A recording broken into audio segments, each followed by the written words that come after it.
After Earth's final broadcast, the galaxy fell into a strange, uncomfortable silence. Not the silence of peace, but the silence of something waiting.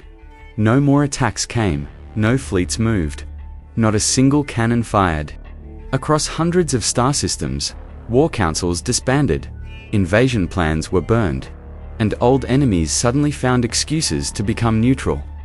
The Zerth called an emergency religious retreat, claiming a cosmic shift had revealed a new path. The Trinari, once loud and proud, went dark, erasing their war slogans from every building. Even the Vortha, who had never signed a treaty in 4,000 years, quietly delivered one to Earth's outpost on Titan. The paper shook in the alien diplomat's hand. He didn't even ask for terms. He just whispered, "Please accept."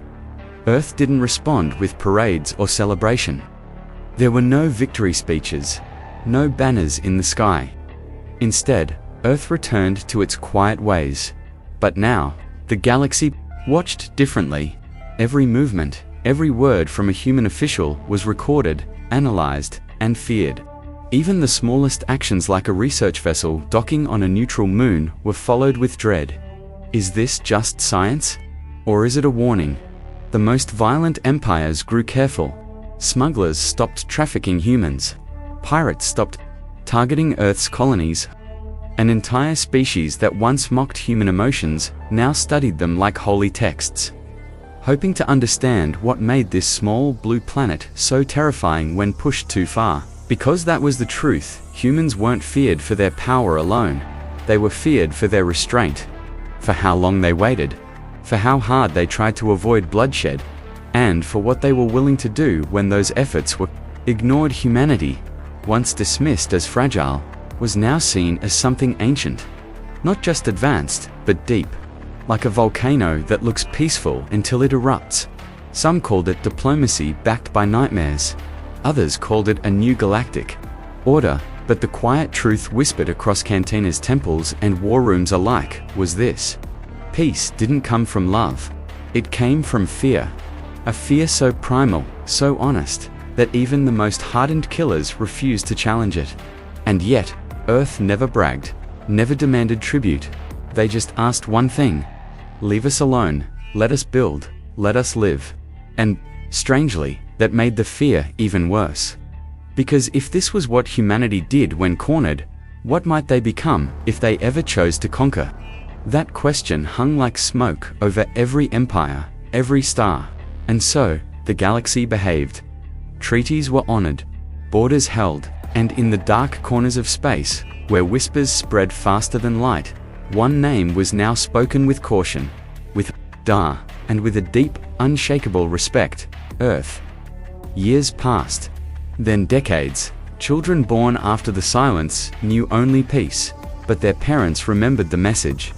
One day, a child on a floating Earth classroom asked, "Will war come back?" Lena Voss, now older, her hair silver but her eyes still sharp, smiled gently and answered, "Only if they forget." And trust me, she looked out the window, toward the stars that once burned with fire. "We'll be right here, pretending again." Across the galaxy, every channel went dark for exactly 7.3 seconds. Then the Earth broadcast began. No music, no flag, no special effects. Just one single image: Ambassador Lena Voss, standing tall in the heart of the Galactic Senate chamber. The same chamber where she had once begged for peace, now echoed with her silence. Her face, calm but fierce, stared straight into the lens as billions of beings across hundreds of worlds stopped to watch. "This," she said, her voice sharp and cold, "is your final warning. We will not ask again." No translator was needed. The message had been pre-coded in over 400 languages and embedded with psychic tremor patterns, ensuring even those who couldn't understand the words would feel their weight. "Stop attacking," she continued, eyes burning like two suns. "Or we stop pretending to be courteous." That one sentence, soft, composed, and deadly, shattered the room. It wasn't a shout. It wasn't a threat. It was a closing door. As she finished speaking, the stars outside the Senate dome began to shift. Dozens of black silhouettes appeared in the vacuum, each one a shape the galaxy had never seen before. Earth's fleets, once cloaked and hidden, began to decloak across multiple systems simultaneously. One appeared above the ruins of the Trinari capital. Another hovered just outside the rings of Vortha Prime. A third unfolded itself near the Zerth blood temples. They did not fire. They simply hovered in place, glowing faintly, humming with restrained energy. On each ship's hull, one message burned in white light. This is restraint. Don't test what comes after. The sight spread terror faster than any weapon. Broadcast towers on 20 planets tried to shut down the transmission. They failed. Earth had hijacked the very satellites it helped build for peaceful trade. The irony was not lost. In silence, hundreds of alien leaders turned to their advisors, their faces pale, their words dry. They were hiding all this. One of them whispered, "For how long?" The answer always, Earth had always been this capable. It had simply chosen silence. The Senate chamber fell into chaos. Some delegates stood, some ran, some cried, but Lena stood still. Her final words echoed over the stars, broadcast to every creature, every soldier, every mother, every child. You came into our skies. You spilled our blood, and still, we offered peace, but no more. This is the line.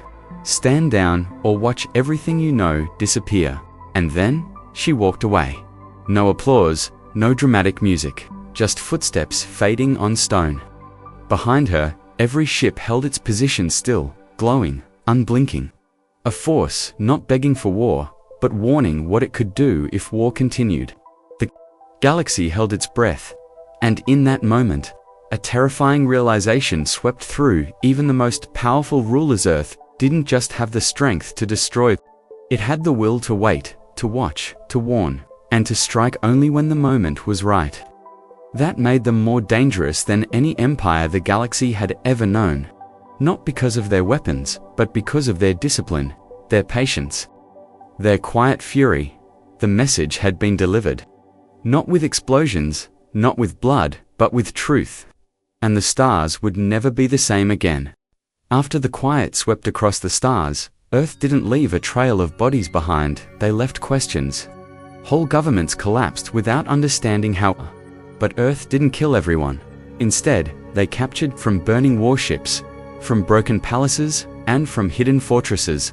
Earth's operatives took over 200 of the galaxy's highest leaders, admirals, ministers, even priests, and what came next shocked everyone. The prisoners weren't tortured, they weren't interrogated, they weren't humiliated. Instead, they were cared for. Inside massive orbital stations orbiting Saturn, Earth built holding chambers that looked more like peaceful villas than prisons. Alien leaders were given food, medical care, and rest. Their wounds were treated by human doctors. Their minds, once full of fear, were shown something they had never expected: human compassion. Screens in their rooms played real images from Earth, children running through parks, fathers teaching daughters to read, scientists working together in silence, laughing over coffee, building things not to conquer, but to heal. The Zerth High Priest, once a cold, calculating war strategist, watched footage of a young blind boy in Brazil, learning music by touch. He sat frozen as the child smiled, even though he couldn't see the world. "Why show me this?" he asked. Lena Voss stood outside the glass and answered calmly, "Because this is what you tried to destroy, and this is why we didn't destroy you." There was no anger in her voice, only exhaustion. "We never wanted power, we wanted peace, but you wouldn't let us have it." The priest lowered his eyes. No chains bound him, yet he felt more trapped than ever, not by force, but by truth. Other prisoners received similar treatment. A Trinari general, once known as the Bloodmaw, watched video logs of a human couple struggling to save their daughter from illness.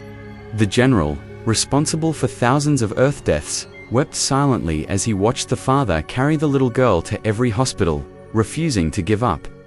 "Why would someone fight so hard for just one life?" he asked. And again, Earth gave.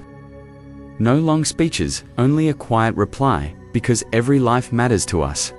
The galaxy had always seen humans as soft, overly emotional, and fragile. But now they saw something else, something terrifying and beautiful. Earth's strength wasn't in its weapons, it was in its values. In its insane belief that even enemies could be shown mercy, that even war could have a soul. But make no mistake, that mercy had sharp teeth. Each prisoner was given a choice: return home and deliver Earth's message, or stay in silence and witness more. Most chose to return, but they didn't leave with threats or rage, they left with something heavier. Shame. They had come expecting weakness. What they found was restraint. They had attacked a species that could have turned planets to a shand. Instead, Earth showed them its heart. Not to brag, not to manipulate, but to say, "This is who we really are. If you attack us again, we won't hold back. But if you stop, we will too." And for the first time in recorded galactic history, entire empires sat still. Not because of fear alone, but because they finally understood what humanity had been trying to say all along. Earth never wanted to be feared. It wanted to be left in peace. And yet, they were ready to burn the stars just to protect a child's smile. That truth broke something deep inside the galaxy's oldest tyrants, because they realized if Earth ever truly let go of its kindness, there would be nothing left but fire. The galaxy expected Earth to answer with ships, massive, glowing, fire-breathing engines of war, just like the other empires used. But when Earth responded, there were no ships, no fleets, no glowing sky. Instead, Earth sent a whisper, something quiet, something terrifying.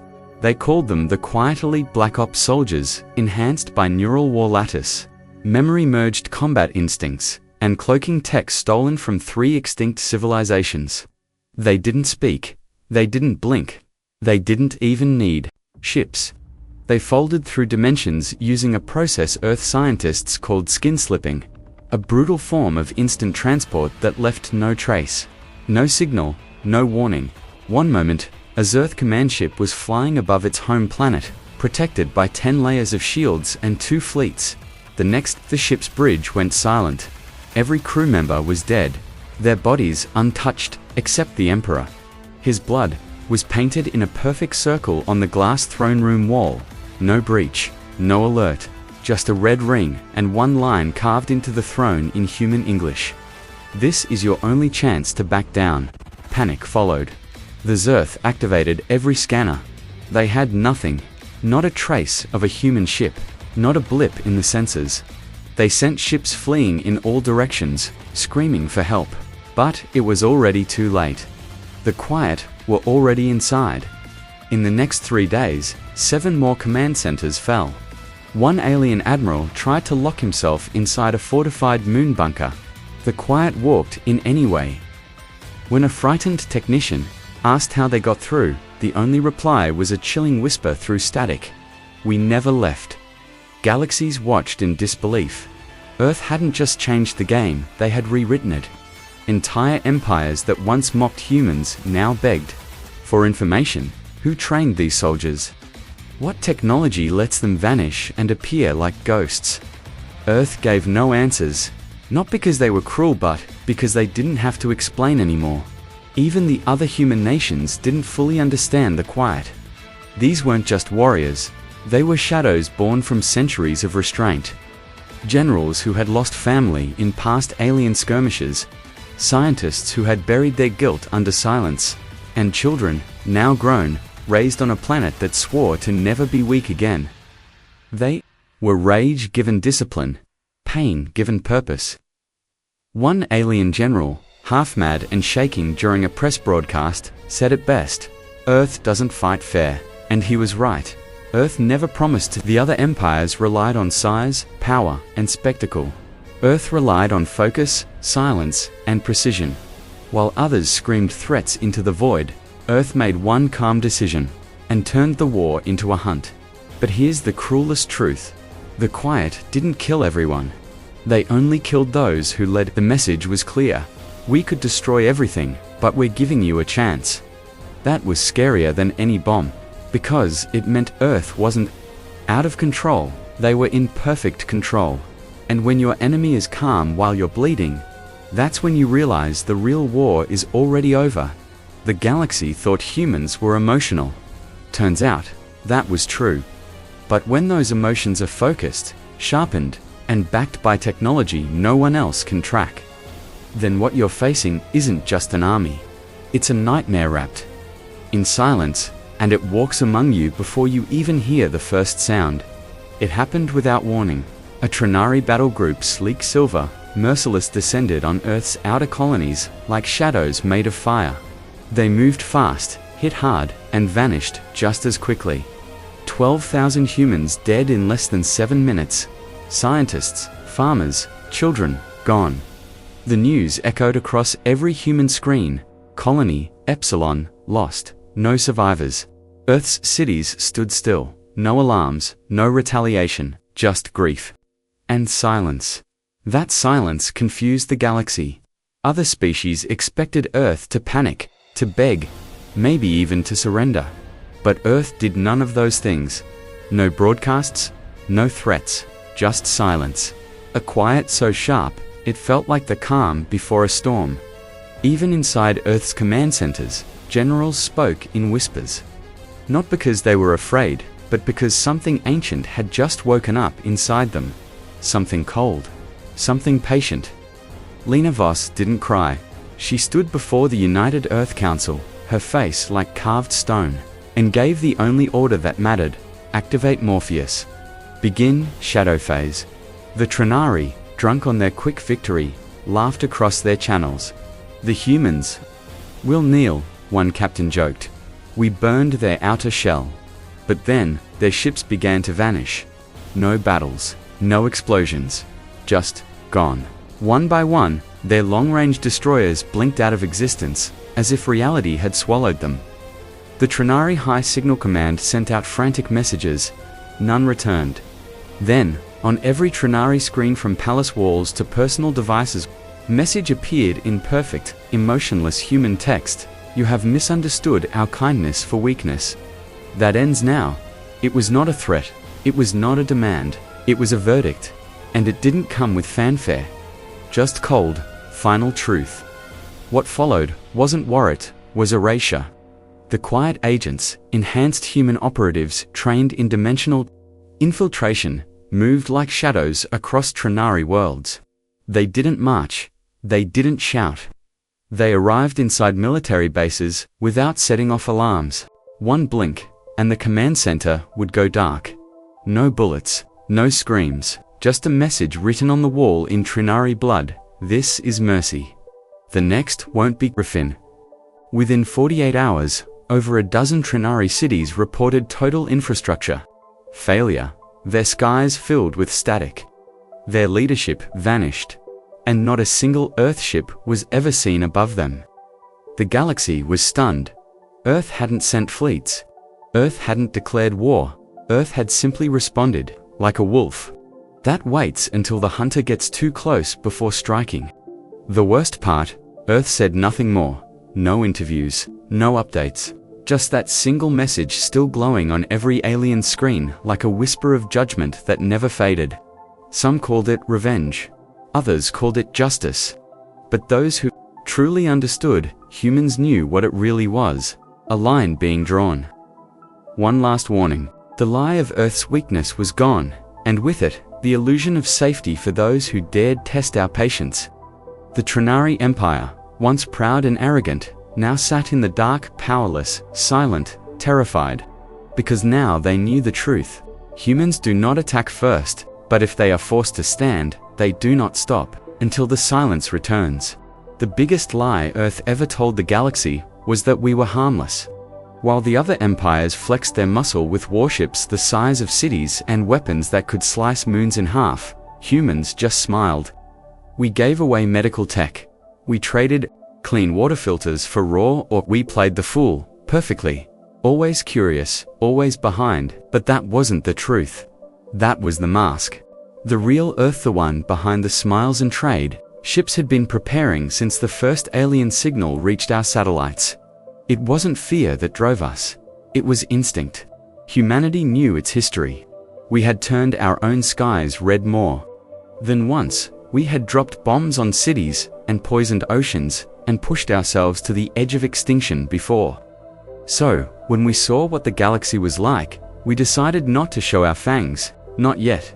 Under the frozen silence of Antarctica, hidden beneath 6 miles of ice, slept our secret project Morpheus. It wasn't a ship. It was a fleet of vessels, dark as void, powered by stolen Earth gravity engines, armed with neutron disruptors, reverse-engineered from a dying warlord's escape pod. They were ghosts, invisible to most senses, and controlled not by human hands, but by AI born in Earth's quiet war labs. The rest of the galaxy thought we were late to the stars. But the truth, we got there first. We just didn't ring the doorbell. Instead, we listened. We studied. We learned everything about our new neighbors, their politics, their weaknesses, their blind spots. And while the empires bickered and fought over mining rights on dead rocks, Earth prepared for the day the masks would fall. In every diplomatic meeting, every trade deal, every moment of forced humility, we took notes. Earth played chess while the rest of the galaxy was still bragging about their clubs. It wasn't arrogance, it was survival. And in that silence, humanity became the most dangerous force in the galaxy, not because we attacked first, but because we didn't, because we waited.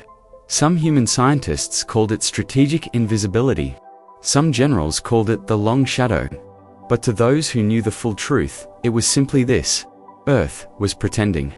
Pretending to be peaceful, pretending to be fragile, pretending to be slow. But the lie was never for us, it was for them. And now, after the Trinari dared strike first and left 12,000 Earth civilians dead in orbit, the lie was no longer needed. The mask cracked. The gloves came off. And deep under that Antarctic ice, Project Morpheus woke up. The ships didn't launch with fire and noise. They shimmered into existence, silent, stealthy, slipping between folds of reality like sharks through dark water. No signals, no warnings, just absence where enemies once stood. And as the galaxy scrambled to understand what had happened, they realized something chilling. Earth had always been watching, always ready. And the first lie we told the stars had just become their last mistake. When Earth's enemies ignored our diplomacy, they forgot one critical truth: humans only act polite until the gloves come off, and the galaxy learns why we were always the real monsters. The Galactic Senate stood in eerie silence as Earth's Ambassador, Dr. Lena Voss, slowly rose to speak. The room, carved from dark stone and orbiting a dying red star, held beings from 27 alien empires, creatures with shimmering skin, bone-plated faces, glowing eyes, and minds that stretched beyond dimensions, but all of them turned to watch the one human in the room.